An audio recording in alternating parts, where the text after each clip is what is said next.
Tuesday 11 अक्टूबर। मालदीव से वापस आने के बाद सिमरन ने डिसाइड किया कि वो अगले दिन ही काम पर चली जाएगी। उसके एक्सीडेंट के नाटक की वजह से सिमरन 2 हफ्तों से अपने ऑफिस नहीं जा पाई थी और इसी वजह से जब वो अपने ऑफिस पहुंची तो उसे थोड़ा नॉस्टैल्जिक लग रहा था। मगर इस बार उसने अपनी रिस्पॉन्सिबिलिटी से कदम पीछे नहीं हटाया। सिमरन को सेफ और साउंड देखकर गिल ग्रुप में सभी का मूड अचानक ही बहुत अच्छा हो गया, जबकि मिस्टर रोशन की तरह कुछ एग्जीक्यूटिव्स ने इंसिस्ट किया कि वो लोग इस बात का सेलिब्रेशन करेंगे कि वो जल्द ही ठीक हो गई। लेकिन सिमरन को लग रहा था कि ये बिल्कुल ही यूजलेस है। उसे अपने काम के साथ का कैचअप करने के लिए बहुत सारा समय चाहिए था और वो किसी भी तरह के एक्सीडेंट का शिकार भी नहीं हुई थी। अंत में वो बूढ़ा आदमी बिल्कुल हेल्पलेस था और वो सिमरन को सिर्फ वही यूरोप वाली चॉकलेट दे सकता था जो उसे बहुत ज्यादा पसंद थी। हमारे ज्यादातर शेयर होल्डर्स ने जैसे उन्हें पता चला कि आप यहाँ पर आ रही हैं, आज सुबह ही आपके लिए फूलों का गुलदस्ता भिजवाया है, शिफाली ने कहा। उन लोगों ने आपके लिए बहुत सारे कार्ड भी भिजवाए हैं जिनमें आपकी जल्दी रिकवरी के लिए कॉन्ग्रेचुलेशन भी लिखा है। हर किसी को एक थैंक यू कार्ड भेज दो, सिमरन ने फ्रॉन करते हुए कहा। मिस्टर हसमुख अगले हफ्ते स्काई हाइलाइट्स की बिडिंग अटेंड करने वाले हैं ना? यस मैम, शिफाली ने जवाब देते हुए कहा। उसे अच्छी तरह पता था कि सिमरन को उन लोगों से बहुत चिढ़ है जो उसे कार्ड और गिफ्ट भेजते हैं। ये कोई पहली बार नहीं हुआ था जब सिमरन को कार्ड और फूल मिले थे और हर बार वो शिफाली से सबको थैंक यू नोट भेजने के लिए कहती थी। मैं उससे ज्वाइन करूंगी, इसे मेरे अगले हफ्ते के स्केड्यूल में ऐड करवा दो, सिमरन ने अपनी सीट से उठते हुए कहा। इसके बाद उसने तुरंत अपना फोन उठाया और शिफाली को उसका लैपटॉप और दूसरी फाइल उठाने दी। 5 मिनट से भी कम के समय में सिमरन की हार्मनी आई से रिलेटेड एग्जीक्यूटिव के साथ एक दूसरी मीटिंग थी जिसे मिस्टर विजय लीड करने वाले थे। इसके बाद बाहर चलकर अपने ऑफिस के बाहर निकल गई और एलिवेटर की तरफ चलकर जाने लगी, जिससे वो सीधी कॉन्फ्रेंस रूम में पहुंच जाती। हमारी मैडम बहुत ही हार्ड वर्किंग है, वो अभी अभी एक्सीडेंट से वापस आई हैं और अभी उनको देखो, एक स्टाफ ने सिमरन को एलिवेटर से बाहर आते हुए देखकर कहा। उसके पीछे पीछे शिफाली भी आ रही थी। ऑफ कोर्स, तुम्हें क्या लगता है हमारी कंपनी किस तरह सक्सेस की ऊंचाइयों को छूती अगर हमारी प्रेसिडेंट सुस्त होती तो? मैं तुम्हें एक बात बताना चाहूंगा, मैं आज 10 सालों से ग्रुप ऑफ इंडस्ट्रीज के साथ काम कर रहा हूँ। सिमरन यहाँ पर आई थी उससे भी पहले गिल ग्रुप ऑफ इंडस्ट्रीज इस तरह नहीं थी, एक आदमी ने कहा। मुझे पता है, मैंने सुना है कि प्रेसिडेंट अपनी गुजरी हुई नानी माँ से भी ज्यादा स्ट्रांग है, एक दूसरे स्टाफ ने कहा। मगर चाहिए इसलिए तो नहीं है क्योंकि वो हर किसी को अपने शेयर उसे बेचने के लिए फोर्स करती रहती है, एक दूसरी आवाज ने कहा। इसकी वजह से पूरा का पूरा स्टाफ उस लंबी औरत की तरफ देखने लगा जो कि हेड सेक्रेटरी शिफाली के अंदर काम करती हुई एक सेक्रेटरी की आवाज थी। अगर उन्हें ठीक तरह से याद था तो वो भी सिमरन के लिए काम करने वाली सेक्रेटरी में से एक थी। तुम्हारा क्या मतलब है? फोर्स करती है? हमारी प्रेसिडेंट ब्रिलियंट है, अगर वो लोग खुद को हमारी प्रेसिडेंट की स्ट्रेटेजी के अगेंस्ट डिफेंड नहीं कर सकते हैं तो इसका मतलब है कि वो लोग बहुत कमजोर हैं, उन्हें बिजनेस हैंडल करने का कोई राइट नहीं है, एक मिडिल एज की औरत ने अपना सर ऊंचा करते हुए कहा। उसकी आंखों में सिमरन के लिए आउट होने वाली फीलिंग साफ दिखाई दे रही थी, जिसकी वजह से उसे फैक्ट्री की तरफ एक प्रोवोकेटिव घूरने वाली नजर थी। आखिर कौन सी सेक्रेटरी अपने बॉस के बारे में इस तरह बात करती है?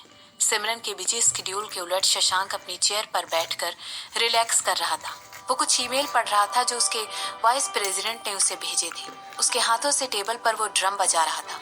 सर, मिस्टर चंद्रशेखर यहाँ पर आए हैं, क्या मैं उन्हें अंदर आने दूं? रूपाली की रिस्पेक्टफुल आवाज उस पूरे कमरे में गूंज उठी और शशांक ने हामी भर दी। 1 मिनट से भी कम के समय में चंद्रशेखर अंदर आ गया। उसका चेहरा थोड़ा सूजा हुआ था और उसकी आईब्रो के बीच में गहरे निशान दिखाई दे रहे थे। तुमने चंद्र को मरवा डाला? जैसे ही चंद्रशेखर उस रूम में खुश हो तुरंत शाम के टेबल के सामने खड़े होकर वो सवाल पूछने लगा। क्यों? उसकी ये बात सुनकर शशांक की आईब्रो उठ गई। मुझे लगता है आप शायद कुछ कॉफी लेंगे। शशांक ने चंद्रशेखर को गुस्से को इग्नोर करते हुए अपनी सेक्रेटरी को लोगों के लिए कुछ कॉफी लाने के लिए कहा। क्यों? सिमरन उसे नहीं मनाने के लिए राजी हो गई थी। तो फिर तुमने उसकी ड्रिंक में ऐसा जहर क्यों मिला दिया जिसकी वजह से मरने से पहले वो इतना ज्यादा तड़पा था? चंद्रशेखर ने गुस्से में अपने दांत पीसते हुए कहा। उसकी आंखों से जहरीले तीर शशांक की तरफ आ रहे थे। उसके सारे ऑर्गन डैमेज हो गए। क्यों?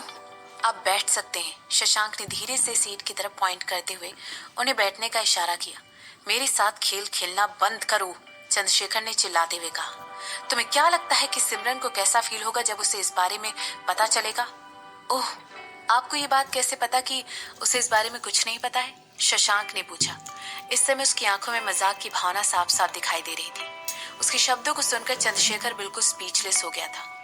अब मुझे दोबारा ये बात बोलने पर मजबूर मत करो। चंद्रशेखर ने धीरे से अपना हाथ मुट्ठी में बांध लिया और शशांक के सामने वाली चेयर पर जाकर बैठ गया। उसकी आंखों में डर, गुस्सा और कंफ्यूजन के मिक्स भाव साफ साफ दिखाई दे रहे थे। तुमने उसे क्यों मारा? अपने सवाल को रिपीट करते हुए एक जवाब फिर चंद्रशेखर अपने आप को शांत कराने की कोशिश करने लगा। क्यों नहीं, शशांक ने जवाब दिया और उसके होंठ ऊपर की तरफ उठ गए और फिर वो एक शैतानी मुस्कान के साथ उनकी तरफ देखकर कहने लगा। क्या तुमने मुझसे एक्सेप्ट किया था कि जिस इंसान ने मेरी वाइफ के लिए इतनी सारी मुसीबतें खड़ी की हैं, मैं उसे जिंदा रहने दूं और नेचुरल डेथ मरने दूं? शशांक ने हंसते हुए पूछा। मगर चंद्रशेखर के मुंह से बस इतना ही निकल पाया। हिपोक्रेट बनना बंद कीजिए मिस्टर चंद्रशेखर। हम दोनों को पता है कि सिमरन और आपका बेटा इस दर्द से गुजरे हैं। उसने जरूर इन दोनों की पीठ में छुरा नहीं भोंका है, मगर यही वो इंसान है जिसने हर चीज को मैनिपुलेट किया है। फुटबॉल में हम ऐसे इंसान को प्ले मेकर कहते हैं। चंद्रशेखर शशांक की तरफ घूर कर देखने लग गया। शशांक उसे अभी भी देखकर मुस्कुरा रहा था और चंद्रशेखर वहां पर घबराहट में बैठा हुआ था। अच्छी तरह आता कि किसी तरह सिमरन चंद्र को मरा हुआ नहीं देखना चाहती है, लेकिन फिर शशांक ने ऐसा कुछ क्यों किया जो कि सिमरन की इच्छा के खिलाफ था? और सिमरन का क्या?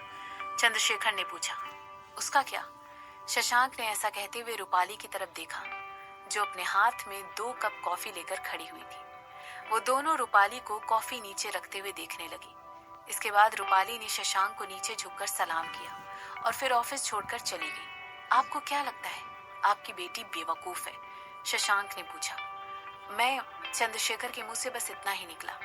ऐसा आपको अपनी बेटी के बारे में बहुत सारी चीजों को जानना बाकी है। शशांक ने अपना कप उठाया और कॉफी पीने लगा। सिमरन बेवकूफ नहीं है। उसने मुझसे कोई भी सवाल इसलिए नहीं पूछे क्योंकि उसे पता था कि मैं ये सब कुछ क्यों किया है। उसे पता है, मगर वो इस बारे में बात करना नहीं चाहती है। कैसे? तुम्हें ये बात कैसे पता? चंद्रशेखर ने पूछा। वो मेरी वाइफ है मिस्टर कपूर, मेरी पार्टनर, वो मेरे बराबर है। उसे वो हर छोटी चीज पता है जो मैं करता हूँ। शशांक ने अपने चेहरे पर एक कोमल मुस्कान लाते हुए कहा। ऐसा लग रहा था मानो वो आदमी कुछ देर पहले किसी खून के बारे में बात कर ही नहीं रहा था। सिमरन कभी भी किसी के मर्डर या खून के लिए या लोगों को मारने के लिए हमें नहीं मरती है, मगर इसका मतलब ये नहीं है कि वो मुझे ऐसा कुछ करने से रोक देगी। चंद्र की हरकतें माफी के लायक नहीं बची थी। वो उनसे बहुत आगे बढ़ चुका था, शशांक ने समझाते हुए कहा। उसकी नजरें अभी भी अपने कॉफी के कप पर ही थी, किसी ऐसे इंसान के तौर पर जिसने उन लोगों की क्रुएलिटी देखी हो जिन्हें उसने मैनिपुलेट किया था। आपको इस बारे में ऑलरेडी पता होना चाहिए, है ना?